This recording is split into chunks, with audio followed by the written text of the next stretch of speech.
एक समय की बात है, एक महात्मा एक गांव के पास से गुजर रहे थे।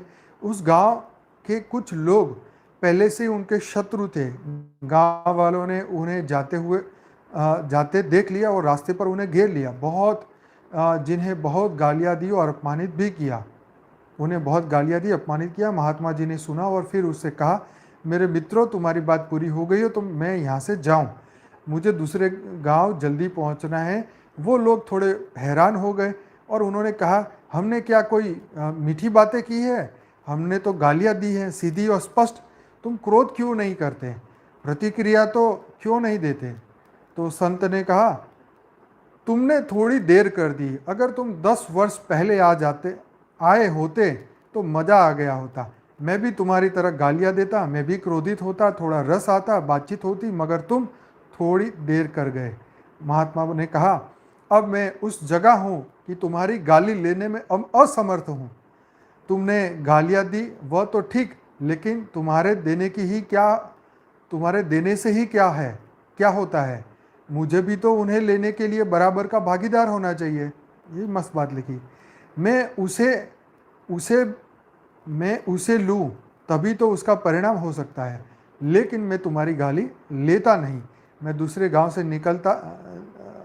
निकला था। वहाँ के लोग मिठाइयाँ लाए थे भेंट करने। मैंने उनसे कहा कि मेरा पेट भरा है, तो वे मिठाइयाँ वापस ले गए। जब मैं ना लूँ तो कोई मुझे कैसे दे देगा? संत ने उन लोगों से पूछा, वे लोग मिठाइयाँ ले गए, उन्होंने क्या क्या किया होगा? एक आदमी ने भीड़ में से कहा, उन्होंने अपने बच्चों और परिवारों में बांट दी होगी। तो संत ने कहा, मित्रों, तुम गालियाँ लाए हो, मैं लेता नहीं। अब तुम क्या करोगे? घर में ले जाओगे, बांटोगे? मुझे तुम पर बड़ी दया आ रही है। अब तुम इन गालियों का क्या करोगे? क्योंकि मैं इन्हें लेता नहीं। क्योंकि जिसकी आँख खुली है वह गाली लेगा, और जब मैं लेता ही नहीं तो क्रोध का सवाल नहीं उठता। जब मैं ले लूँ तब क्रोध उठ जाएगा। आंखें रहते हुए मैं कैसे कांटों पर चलूँ, और आंखें रहते हुए मैं कैसे गालियाँ लूँ, और होश रहते मैं कैसे क्रोधित हो जाऊँ? मैं बड़ी मुश्किल में हूँ, मुझे क्षमा करो। तुम गलत आदमी के पास आ गए हो। ले लो तो आएगा, नहीं लोगे तो उसके पास लौट के चला जाएगा। ठीक है जी। तो तब तक के लिए आज जो सुना समझा उसका दोबारा सुन के उसका अभ्यास करना, मनोमंथन करना, सोचना, विचारना, गहरे विचार में जाना। और हमारे अंदर के कोई भी ऐसे अवगुण अभी भी है, आ रहे हैं, बार बार उठ रहे हैं, सुनते समझते किसी व्यक्ति के प्रति कुछ ऐसी मेमोरी हमने केंद्रित कर दी है, किसी के लिए हमने ऑलरेडी एक उसका अभिप्राय बना के रखा है, तो उसको जो है उसको मिटा दीजिए। देखो, हम लोग दोबारा धरती लोक पे आने वाले नहीं हैं।